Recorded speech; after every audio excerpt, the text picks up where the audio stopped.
하나님의 말씀의 능력에 대해서 탐구를 하고 있습니다.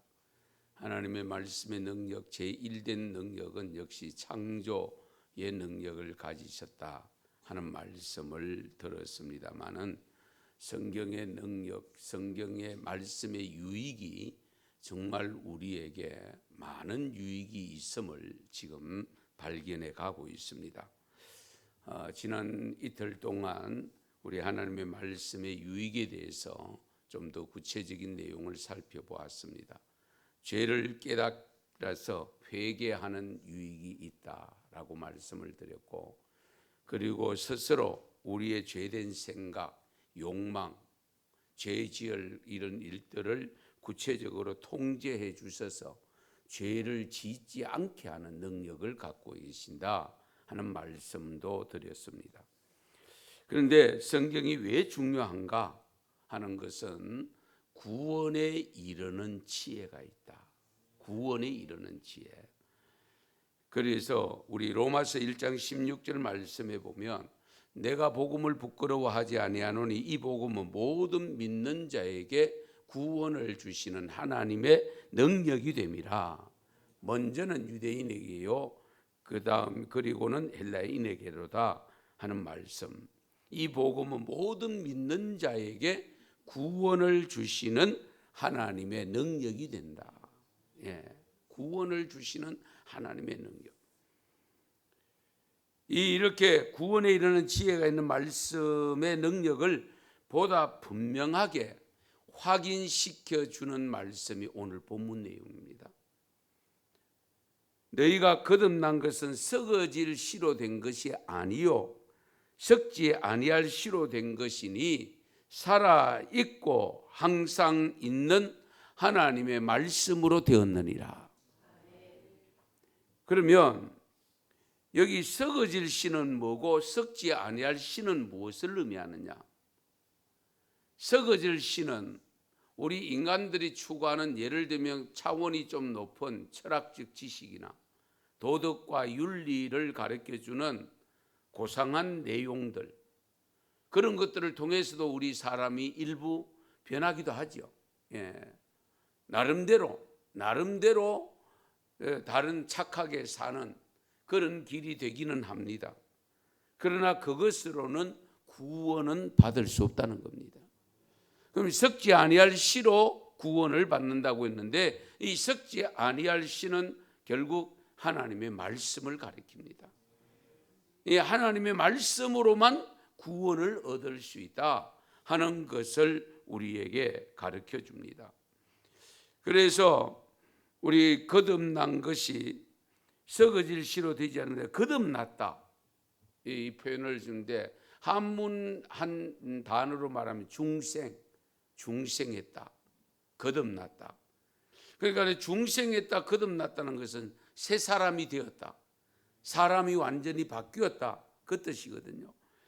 그러니까 이 중생했다는 것은 하나님의 자녀로 새롭게 태어났다는 것을 말하고, 곧 전에와 지금은 다르다, 변화되었다 하는 것을 가르쳐 줍니다.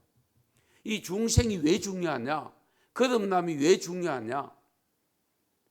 요한복음 3장 3절 같이 읽겠습니다. 예수께서 대답하여 이르시되 진실로 진실로 네게 이르노니 사람이 거듭나지 아니하면 하나님의 나라를 볼 수 없느니라. 아멘. 거듭나지 않으면 하나님 나라를 볼 수 없다. 거듭나지 않으면 교회를 다니면서도 하나님 나라가 진짜 있는 거 맞습니까? 하나님 나라가 어디에 있습니까? 하나님 나라가 어떻게 생겼습니까? 이런 질문을 가끔 목사로서도 받을 때가 있습니다. 이게 완전히 거듭나지 않으면, 여기 거듭나지 중생하지 않으면, 하나님의 말씀에 의해서 내가 새 사람 되지 않으면 하나님 나라를 볼 수 없고, 하나님 나라를 볼 수 없다는 것은 하나님 나라의 주인공이 될 수 없다는 것이고, 하나님을 볼 수 없다는 것은 결국 천국을 못 들어간다, 그 말씀입니다. 우리가 깊이 헤아리셔야 됩니다. 하나님은 천국에 계시는데 우리가 하나님을 볼 수 없다는 것은 뭡니까? 천국 못 들어간다, 그 말이잖아요. 그래서 이 말씀이 중요합니다. 이 말씀을 통해서 주시는 우리 중생함, 거듭남, 반드시 이 과정을 거쳐야 됩니다. 만에 하나라도 오늘 이 새벽을 깨운 여러분 중에 아직도 하나님이 긴가민가하고 하나님 나라 천국과 지옥이 긴가민가하는 그런 의심적인 내용이 아직도 있다면 확고한 하나님의 말씀을 부여잡고 하나님의 말씀에 의해서 내가 새롭게 거듭나면 하나님 나라가 보입니다. 하나님 나라가 보일 때에 하나님을 만나게 되어지고 내가 그 나라에 들어가서 하나님 나라에서 영원토록 사는 그 영생을 얻는 믿음을 가지기 위해서 우리가 신앙생활을 하고 있는 것 아닙니까? 그래서 구원은 우리의 믿음으로 된 것이지만 그것을 믿는 것은 곧 말씀을 믿기 때문에 주어지는 겁니다. 네. 우리가 구원받은 것은 썩으실 시 유명한 어떤 이런 철학적 지식이나 도덕 윤리 이런 걸 가지고 되는 것은 아니다. 착하게 산다고 되는 것은 아니다. 반드시 우리에게는 죄가 원죄가 있습니다. 지금 세상에 태어나서 살아가면서 다른 사람이 짓는 죄를 짓지 않는다고 해서 죄가 없는 것이 아니고 기본적으로 죄를 갖고 태어나기 때문에 그 죄를 해결하지 않으면 어떻게 해요? 우리 하나님 나라 갈 수 없는데 그 죄를 해결하는 것이 예수 그리스도를 믿고 죄사함 받고 구속의 은혜를 입은 자가 가는 것이잖아요. 네. 이 신앙이 분명해야 됩니다. 이렇게 중요한 하나님의 말씀의 능력을 통해서 우리를 거듭나게 중생하게 구원하게 하신 이 하나님의 말씀은 오늘 본문에 보니까 세세토록 있더라. 세세토록. 여기 세세토록 있다는 것은 영원하다 그 말씀입니다. 세세토록. 전에부터 시작해서 지금 계속 이어진다 그 말씀인데요. 그러니까 우리 하나님의 말씀은 영원히 변함없는 말씀입니다. 만에 하나라도 말씀이 시대에 따라 변하면 진리가 아닙니다. 진리는 변하지 않습니다. 그러므로 우리가 이 변함없는 우리 하나님의 말씀을 영원히 없어지지 않은 그 영원성을 갖추고 있는 이 말씀, 주님이 오실 때가 가까이 다가오고 세상이 타락하고 지금 주님이 오시지 않으면 안 되는 세상으로 변해 간다 할지라도 여전히 구원은 영생 얻는 것은 중생하는 것은 하나님의 말씀으로 말미암습니다. 이 말씀이 믿어져야 되고 말씀이 믿으니까 성경을 믿게 되어지고 성경을 믿으니까 성경을 읽게 되어지고 성경을 읽으니까 하나님을 알게 되어지고 예수님에 대해 알게 되어지고 성령님에 대해서 보다 분명히 알게 되는 거잖아요. 이와 같이 우리를 중생시키는 구원을 얻게 하는 이 능력의 말씀을 그러면 우리가 대할 때에 말씀을 대할 때에 어떤 자세로 어떤 마음가짐으로 대해야 될 것인가? 베드로전서 2장 2절입니다. 같이 읽습니다. 갓난 아기들 같이 순전하고 신령한 젖을 사모하라.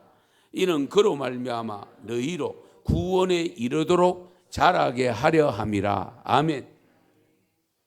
신령한 젖으로 대하라는 겁니다. 예, 신령한 젖입니다. 우리가 젖이라는 것은 엄마의 젖이 있고 짐승의 젖이 있습니다. 어릴 때는 그 젖을 먹고 삽니다. 그래서 젖을 먹고 싶은 마음이 들어야 되고 배고픔이 있어야 그 젖을 먹게 되어지고 먹어야 성장하고 자라지 않습니까? 바로 우리가 이 하나님의 말씀인 성경을 대할 때에 늘 먹고 싶은 마음, 즉 다시 말씀드리면 읽고 싶은 마음, 그 말씀을 묵상하고 외우고 싶은 마음이 일어나야 돼요. 예. 이것이 우리가 I am hungry, 예. 이 배고픔의 마음이 있어야 됩니다. 예. 먹어도 또 먹고 싶고 먹어도 또 먹고 싶고 그런 사람이 건강합니다. 그렇죠? 여러분 아이들도요, 입이 자른 아이들은요 이게 성장하기는 합니다만은 살이 안 붙습니다. 예. 그런데 입이 건 아이들은 먹어도 또 먹고 또 먹어도 또 먹고 돌았으면 먹고 싶어하는 아이들은 아무래도 이게 보면은 싫어합니다. 보면 합니다. 우리가 음식도 마찬가지 아니겠어요? 예. 저도 나름대로 관찰을 해봅니다. 길거리에 다니면서 뚱뚱한 분들은요, 늘 간식을 입에 달고 있어요. 아니, 가만히 관찰해 보세요. 예. 그런 의미에서 저도 간식을 조금 자주 먹습니다. 예. 자, 어쨌든 간에 우리가 이 신령한 저절 우리가 사모하라고 있습니다. 사모해. 그러니까 성경을 읽고 싶은 마음, 원래 성경 1독 이상 해야 됩니다. 은성교 교우라면 1독 하셔야 돼요. 예. 사실 은성교의 교우라서 1독 하는 것이 아니고 내가 하나님의 자녀로서 하나님의 말씀을 저절 사모하라고 있으니까 이 사모하는 마음을 가지고 성경을 늘 펼쳐서 읽으시기 바랍니다. 그래서 우리가 왜 사모해야 되느냐? 오늘 말씀에 보면 조금 전에 읽었던 말씀은 구원에 이르도록 자라게 하신다고 했습니다. 신앙은 성장과 성숙이 되어져야 됩니다. 여러분, 성장과 성숙은 다릅니다. 키가 자라는 것은 성장입니다. 그렇죠? 성숙은 내면의 인격이 자라는 것을 말합니다. 내면. 그러나 우리는 내면적으로 자란다고 하는 것은 영이 자라야 됩니다. 영. 예. 영혼. 내 영혼이 깨끗해져야 되고 내 영이 자라야 되는 거예요.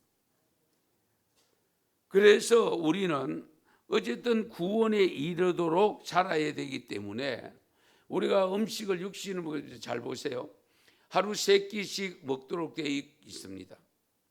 하루 3끼씩 그것만 잘 먹으면 잘 성장합니다. 그런데 육신의 음식은 성장이 우리는 멈춥니다. 멈춰도 계속 먹어야 되죠. 왜 먹습니까? 유지하기 위해서입니다. 유지하기 위해서. 마찬가지로 내가 구원에 이르는 믿음을 중생을 가졌다, 거듭났다, 이제 나는 된다, 성경 안 읽어도 된다, 나는 믿고 구원받는다. 맞습니다. 구원은 받습니다. 그러나 구원받은 믿음이 아직도 불완전합니다. 영적으로는 절정이 없습니다. 주님 앞에 서는 날까지 가야 합니다. 그래서 사도 바울이 내가 이미 다 이루었다 함도 아니요, 아직도 푯대를 잡으려고 쫓아간다고 했습니다. 그렇게 유명한 사도 바울, 우리가 본받고 싶은 사도 바울도 아직도 구원의 완성이라고 표현하지 않았습니다. 아직도 나는 잡으려고 쫓아간다고 했습니다. 그렇기 때문에 우리는 말씀을, 신구약 성경, 아직 저는 목사지만은 지금도 읽어도 이 말씀이 아직도 여기 있었나 싶을 정도로 새롭게 들려오는 말씀들이 널리 있습니다. 그렇기 때문에 우리는 하나님의 말씀을 펴고 하나님의 말씀을 정말 한 절 한 절을 읽으시면서 깨닫게 하실 때에 그 깨달음을 가지고 또 변화되어지고 또 변화되어지고 그럴 때에 성장과 함께 성숙해집니다. 여러분, 신앙의 성장은 어떤 것이냐? 외형적으로 나타나는, 예를 들면 주일 성수가 안 되다가 이제 주일 성수하고, 오후 찬양 예배가 안 되다가 찬양 예배 드리고, 수요 예배 안 되는데 수요 예배 드리고, 이건 성장입니다. 예.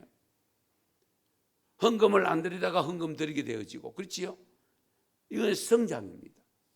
물론 그것도 성숙의 내면이 있기는 합니다만은 대부분 그런 것을 성장, 봉사 안 하다가 봉사한다, 이런 것을 우리가 신앙이 많이 자랐구나, 이런 표현을 쓰잖아요. 성장입니다. 그러나 성숙은 뭐냐? 신앙의 성숙은 말씀을 그대로 순종함으로 인해서 주님을 닮아가는 것이 성숙입니다. 그 주님을 닮는다는 것이 뭐냐? 궁극적으로는 사랑입니다.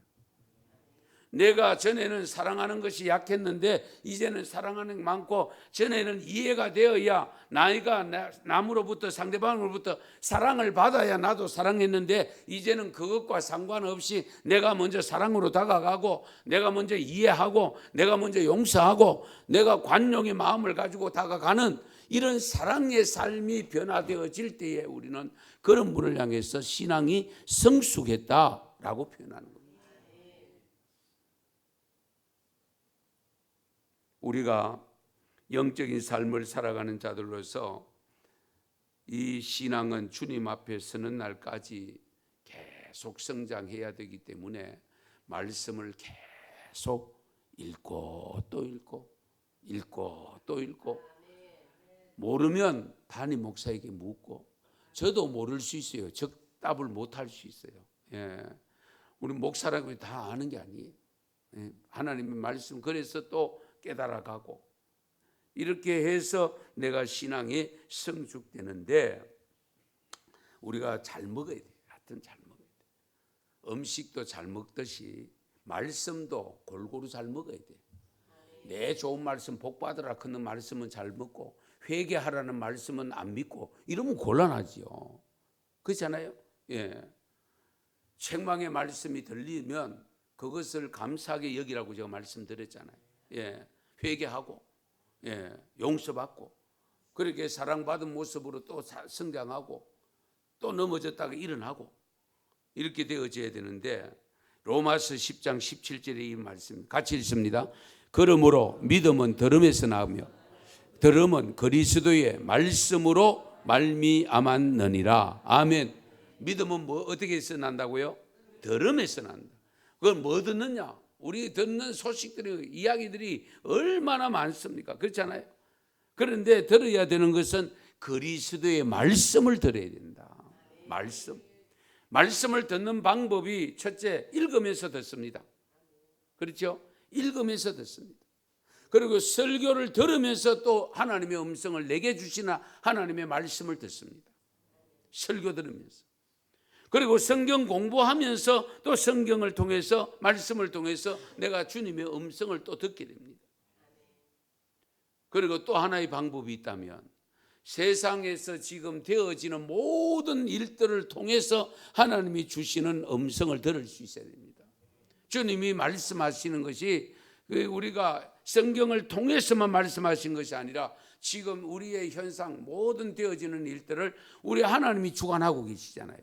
하나님이 주관하신다면 내 개인적으로든지 가정적으로든지 교회적으로든지 나아가서는 국가적으로 전 세계적으로 일어나는 모든 것에는 하나님의 비밀한 뜻이 담겨 있다는 것을 기억하고 우리가 그것을 통해서 주님의 음성을 들을 수 있어야 됩니다.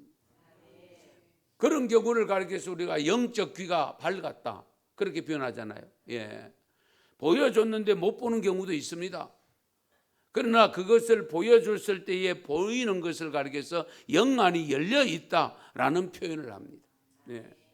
그래서 우리 성도님들은요, 말씀을 읽으면 내가 중생하고 거듭나서 보이지 않던 하나님 나라가 보이기 시작하고, 그렇죠? 그러면서 남들이 보지 못하는 것을 보게 되어지고 남들이 듣지 못하는 것을 듣게 되어질 때에 내 신앙은 자연스럽게 성숙되어질 수밖에 없습니다. 그래서 억지로 처음에는 오십니다. 교회에 억지로. 예. 가자고 하니까, 가야 된다고 하니까. 그러나 그 억지로 오시는 것이 자발적으로 오는 것으로 바뀌어져야 되죠. 예. 자발적으로 오는 것으로 바뀌어져서 그 다음에는 누가 깨우지 않아도 내가 스스로 깨우고, 가자고 안 해도 내가 스스로 가고, 이런 상황이 되어지는 것을 가리켜서 우리가 믿음의 성장과 성숙이라고 표현을 합니다. 어쨌든 우리가 이 하나님의 말씀 성경이 제대로 들려져야 되는데, 제가 말씀드립니다. 성경을 알고 깨닫고 읽으려고 하면 평생 가도 한번 못 읽습니다. 그냥 일독하겠다는 목표를 두고 그냥 읽으세요. 하루에 석 장 읽고 주일날 몇 장 읽어야 되죠? 5장. 그래 읽으면 일독이 됩니다. 예. 그렇게 읽겠다는 것이 반복, 몇 년 사이에 몇 독을 하다 보면은 어느 순간에 주님께서 깨닫기도 하시고, 또 여러분 말씀을 읽었다가 못 깨달아, 야 이게 뭘까, 이 뜻이 뭘까, 그러고 있는데 어느 날 주일날 목사님이 그걸 본문으로 삼고 설교를 하면 그 말씀이구나 하고 무릎을 치기도 하고, 이제 그런 역사가 일어나는 겁니다. 예.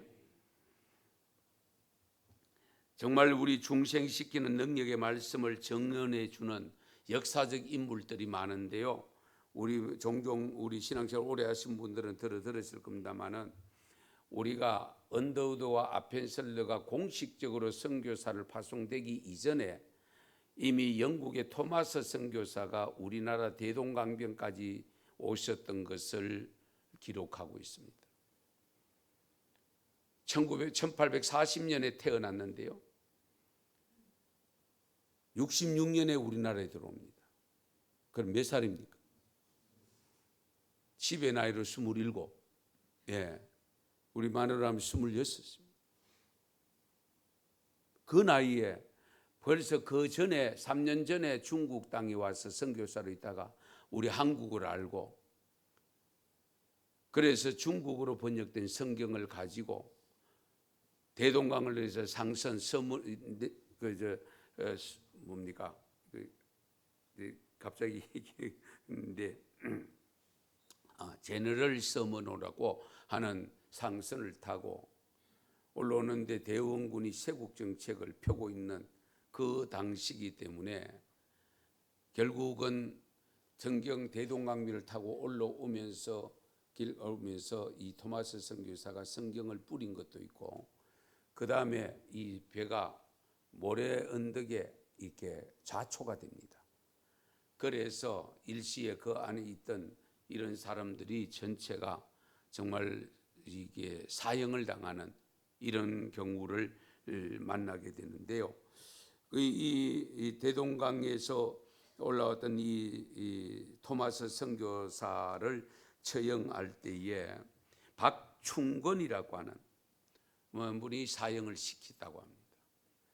이 칼로 살로형을 시킬 때에 토마스 선교사가 던진 성경을 박충건이 건넨 것을 받았습니다. 받았는데 종이가 너무 좋잖아. 그 당시만 하더라도 우리는 전부 한지를 썼는데, 그렇게 이렇게 종이 좋고 하니까 그 성경을 받아서 집에 가서 읽어본 거예요. 읽어보면서 마음에 깨달음이 생깁니다. 그리고 근데 이렇게 막 이제 선교했는데 박충건이 성경을 읽고 영주에 영주 우리 그 교회의 영수가 결국은 되었다고 합니다. 이 영수는 오늘의 장로님 정도 되는 그런 직분인데요. 교회 전체를 관리하고 돌보는 그런 분이 되었는데, 이 박충건이 그 성경을 읽고 그렇게 초대교회 때에 이 또 우리 박충건 이 성도 이 영수의 조카가 있었는데, 그 아마 조카가 외적으로 조카인 것 같아요. 성이 다르거든요. 그 이영태라고 하는 조카가 있었는데, 이 박충건 이 영수가 준 성경을 읽고 주님을 영접했는데 평양 숭실대학교를 가게 되어지고, 그리고 한국 초대교회에 있었던 전도사와 비슷한 우리 조사 들어보셨어요? 이 조사가 되어져서 지금 우리가 가지고 있는 성경의 3분의 2를 번역을 했다고 그래요. 중국어로 된 것을.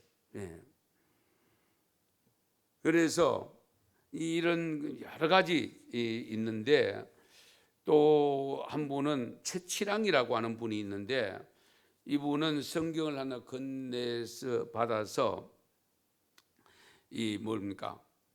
이 박영식의 전도를 받고 예수를 믿게 됐는데, 정말로 이 박영식의 집에 가니까 성경을 뜯어가지고 매끄레 하니까 전체를 도배를 다 해놨대, 방에. 성경을 뜯어가지고. 그래서 이제 일화가 있습니다. 언더도 앞에서 이렇게 와서 이런 사람을 만나고 집에 가보니까 성경이 도배로 되어 있는 것을 발견하고 깜짝 놀랐다는 이런 일도 있습니다만은, 어쨌든 이 박영식 도배로 된 그 박영식 집이 평양 최초의 교회가 됩니다. 평양 최초의 교회가 되는데 그 교회 이름이 장대현 교회. 성령이 충만했던 성령의 운동을 일으켰던 이 장대현 교회가 이 박영식 성도의 집에서부터 시작되었다는 이런 사실. 그러니까 성경의 능력이 얼마나 귀한가. 그 성경을 누가 가르쳐 주는 사람도 없고 중국어로 된 거 가지고 다만 읽었을 뿐인데 하나님은 그 말씀을 읽는 자들을 깨우쳐서 구원에 이르는 지혜가 있게 하시고 그 구원을 받은 자들을 통해서 이미 선교사님이 공식적으로 들어오는 선교사님 이전에 이런 기초 작업을 하나님이 해 놓았던 것을 보게 됩니다. 이런 경우 이래도 하나님의 말씀인 성경을 부정할 수 있는가? 누가 감히 하나님의 말씀을 부인하겠습니까? 하나님의 말씀은 아무리 강팍한 사람이라도 중생시킬 수 있는, 거듭나게 할 수 있는 능력을 가진 말씀입니다. 이 말씀의 능력에 사로잡힌 자가 되십시다. 그 능력을 받아서 정언한 자가 되십시다. 여호와께서 내게 대답하여 이르시되 너는 이 묵시를 기록하여 판에 명백히 새기되 달려가면서도 읽을 수 있게 하라.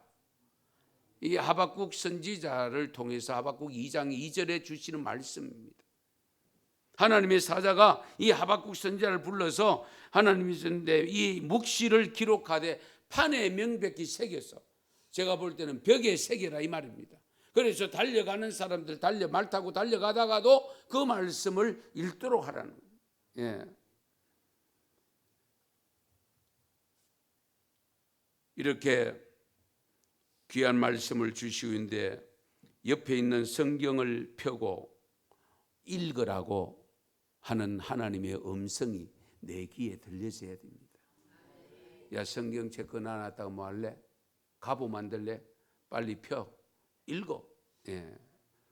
성경 휴대폰에 다운받아 놓고 뭐하노? 게임부터 하면 되나? 말씀 읽어. 이런 음성을 들을 수 있어야 됩니다. 왜? 그것은 하나님이 나를 사랑한다는 증표가 되거든요. 그렇잖아요. 사랑하기 때문에 그렇게 하죠. 아무쪼록 우리 성도 여러분, 중생을 주시는 능력의 하나님의 말씀, 수많은 사람들을 성경을 통해서 거듭나게 만들어서 오늘의 대한민국에 정말 아름다운 복받는 나라로 만들어 주셨던 하나님의 말씀, 내 선에서 머물지 아니하고 우리 각자가 내가 먼저 거기에 빠져들고 그러면서 내가 얻은, 내가 누리는 이 모든 것을 다른 사람에게도 증언해서 우리나라가 말씀의 나라가 되어져서 정말 하나님 앞에 끝까지 쓰임받는 이 나라가 되기까지 언성교회가 먼저 쓰임받는 역사가 일어나기를 축원합니다.